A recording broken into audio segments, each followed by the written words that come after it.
Hello guys, it is I, the GrinchWhoStoleMinecraft, bringing to you a new video. I know what you're all wondering. Hey, Grinch, why haven't you posted the review video yet?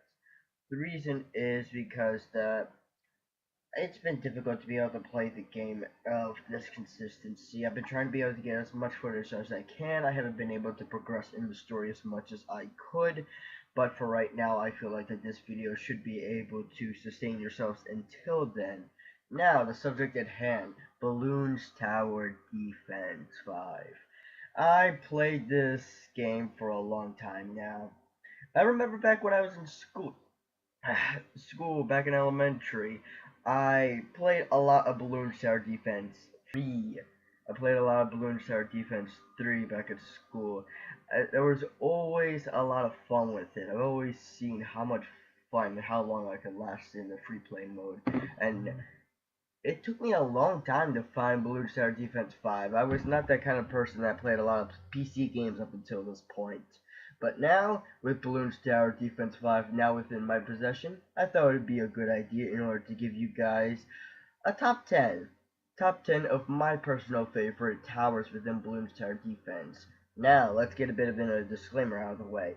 These are not power-based. These are ones that I personally have the most fun using. Just because a bunch of people use Ninja, don't expect Ninja to be on here. It's fun, but there's just so many that's going to be on here, so you're not going to be expecting every single one to be on this list. Now, without that out of the way, let us begin.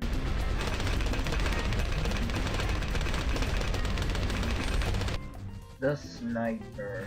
Now, when I first saw this one, I actually was quite surprised. A tower that was able to have practically infinite range, I was actually pretty surprised and very much appreciative of this type of thing. You always see a lot of those corners within those maps that you just wish that you could play something interesting.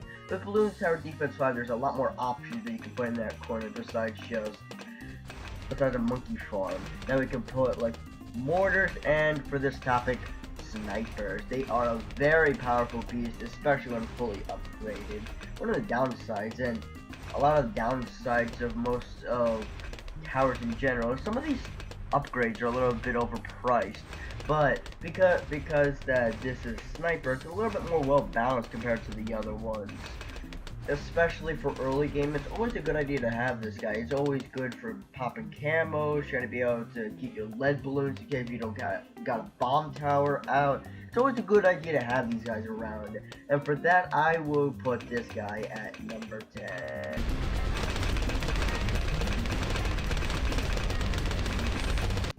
Boomerangs. This guy has been one that I've been using a lot frequently, especially nowadays. He's always been that one guy that I always use, especially during early game. And the only downside I can really see from this guy is the Assassin's Creed reference, you know, that side. For some reason, I really feel like that the upgrade is a little bit too expensive in order to max tier it out. It's very good, but I don't think it's very priced well. Compared to the Cyborg, it's not that good, and the Cyborg itself is pretty decent. From what I could tell, it's a bit of a nerf compared to what I've seen from the updates. I remember the Cyborg Boomerang guy actually popping like those red blimps, which was actually pretty nice during late game. Well, right now they're a little bit nerfed right now.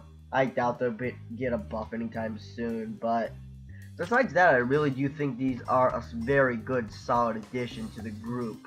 They're not perfect, but I definitely think that they are worth it in order to have it around, especially in those special missions.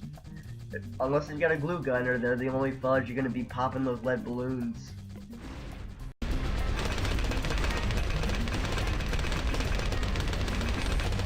Number 8. The Bomb Tower. This guy is your OTP when it comes to me popping the lead balloons. They are always the person that you can rely, especially during the early days of Balloon Tower Defense, back when 3 didn't exist. People didn't even know that the company was actually trying to make a profit out of it, and people mostly played it while they were at school. The Bomb Tower has definitely been a great upgrade nowadays with its 2 different sides. With the left side, you get a nice stunning and a nice spread on the explosions.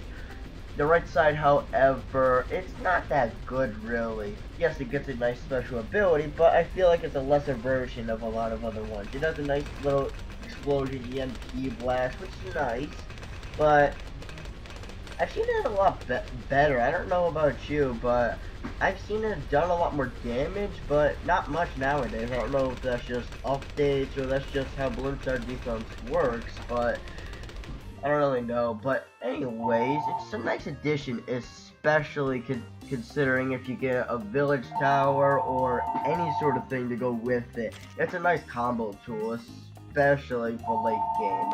I do recommend the left side, however, because the right side is not that good. It's a bit of a waste of a special slot, and the pricing is decent, especially.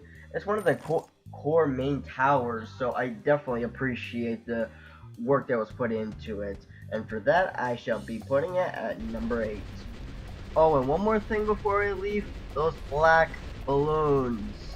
I swear, they are the bane of my existence sometimes, especially when camoed. The Super Monkey.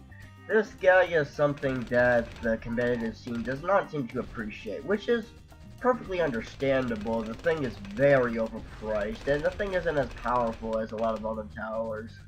Put it this way, the very first monkey that you could get, if you get like 10 of them fully upgraded with the right type of synergy, they can easily overbest any type of super monkey, which makes it really hard to be able to accept it within the spot for you fellas.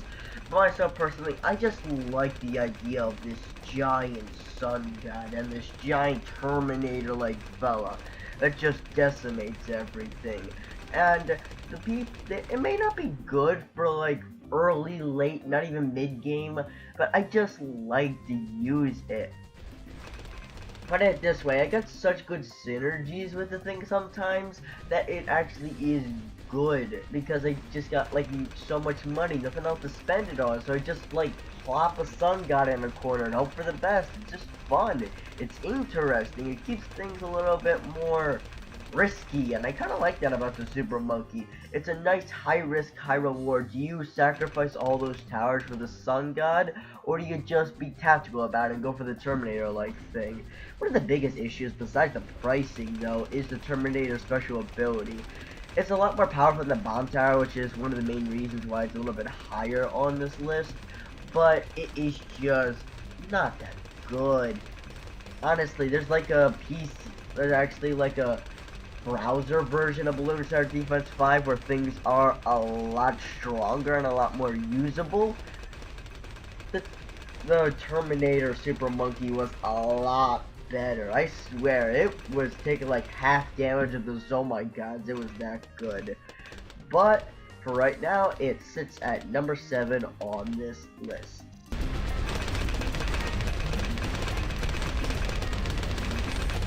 The helicopter. Now this one was something at first I didn't really think too much of.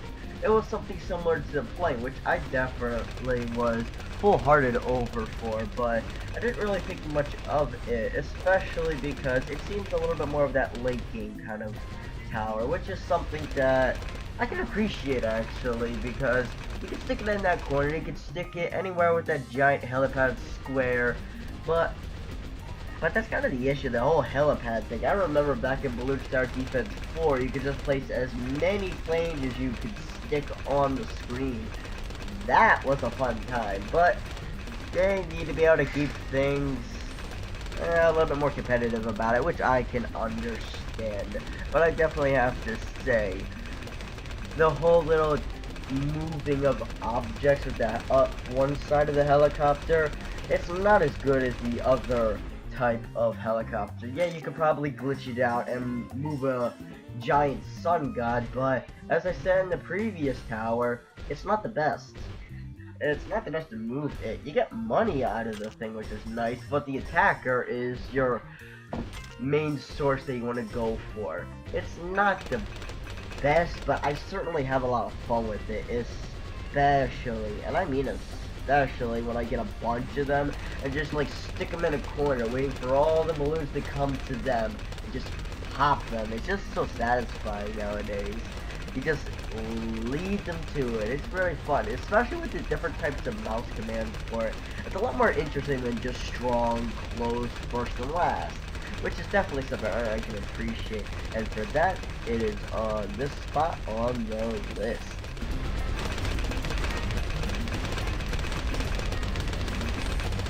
Number 5, the Submarine. As soon as I saw this, I knew I was gonna love it. Finally, a new tower besides the boats. It was something I have been waiting for a long time. I did not know about Balloon Tower Defense as much as some of you guys probably knew about it. I knew Balloon Tower Defense 3, and it took me like a couple years until I found out that there was 2 other games in the series, and there was actually a Steam version of it. And now that they have applications and all sorts of stuff for the thing. But back on the topic, submarines. I definitely love these things. For the whole radioactive submarine, it works like an actual monkey village, actually working as a radar for the camos, which is very good. Very good for those late game things in case you don't have a monkey village around, which is nice. I definitely appreciate that. But the one I especially like is the whole missile thing. It does so much damage. And you might guys think that it's very pricey, but put it this way, it's very underpriced compared to others, especially like the Super Monkey. And if you know how to play your cards right, you can be able to monkey farm your way up there. And because of that, I definitely think it's a lot better than the previous ones on this list. It puts out a terrain that there are not many options for it unless you get a bunch of rafts going, which is something I don't really recommend. It's not that good of a waste of money. But I definitely have to say it is very satisfying to use these things. The recharge time compared to a lot of others is a little bit long, but is understandable. And for that, it is number 5 on this list.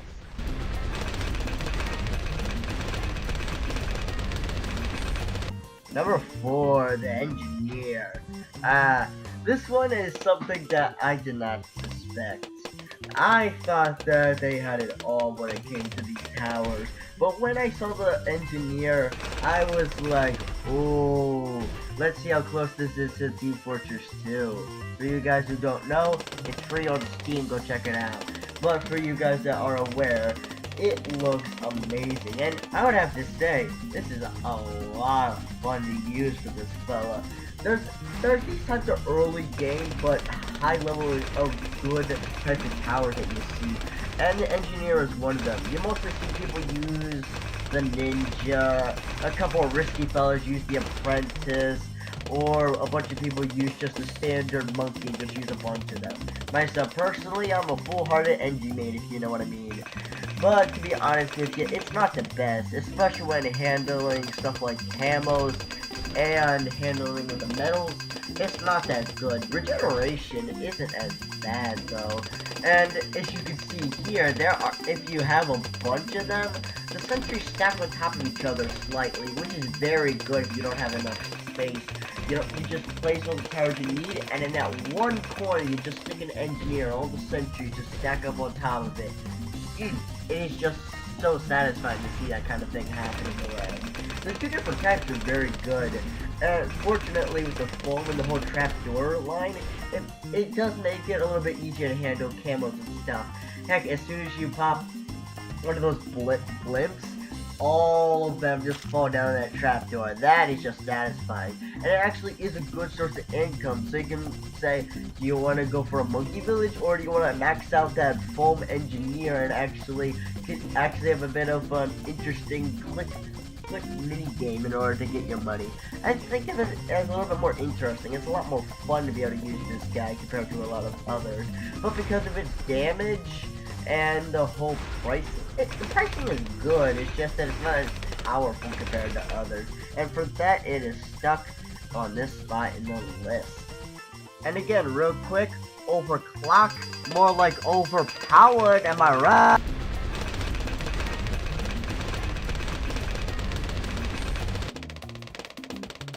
The Vacuum. First as I saw this, I thought this was going to be a weird gimmicky kind of tower, but when I saw it, it's a little bit more interesting than I thought.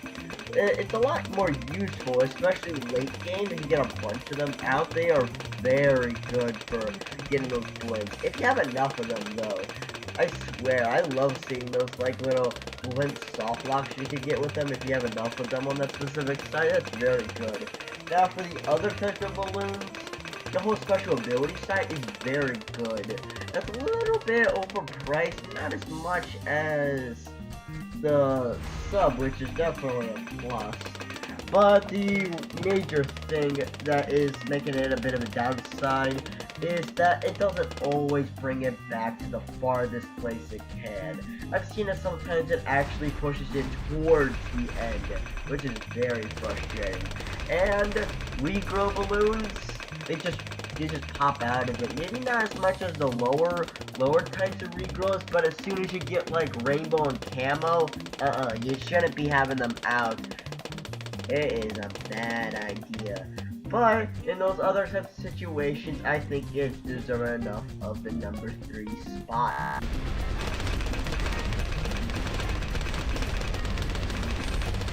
The Apprentice. Now I know what you guys are thinking. This is not a good tower at all. But like I said, it's not because of how good it is, it's how much fun I've been having with this guy. Especially with the lightning, camo detection, and yes, even the tornado. I've been having a lot of fun with this fella.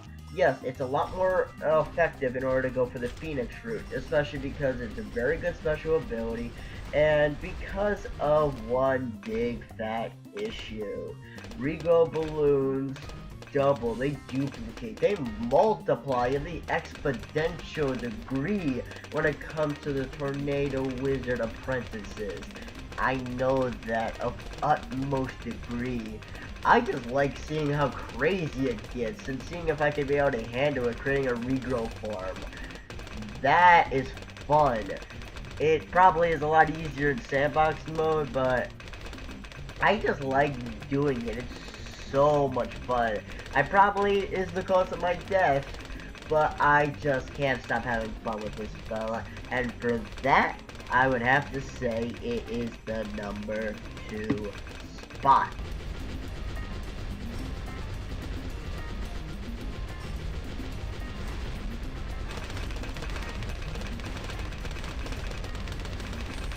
And for the number 1 spot, the Spike Factory. I've been having fun with this guy ever since I've seen this fella. He is great for defense.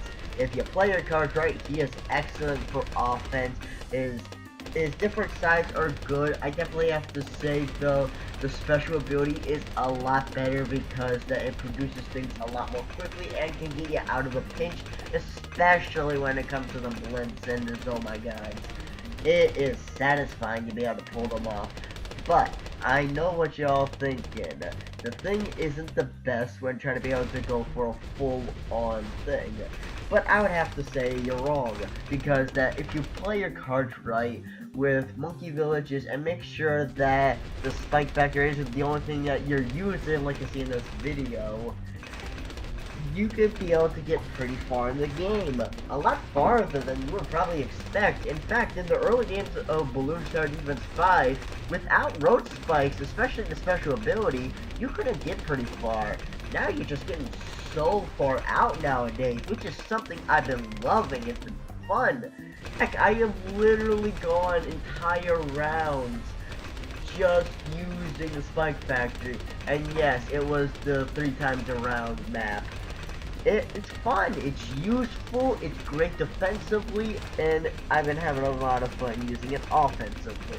And for that concludes Balloons Tower Defense 5. I'm probably going to be looking back in this thing, probably going for a commentary, a video, a gameplay, a challenge, whatever it may be. But until then, fellas, I am the Grinch who stole Minecraft, and I will see you all next time.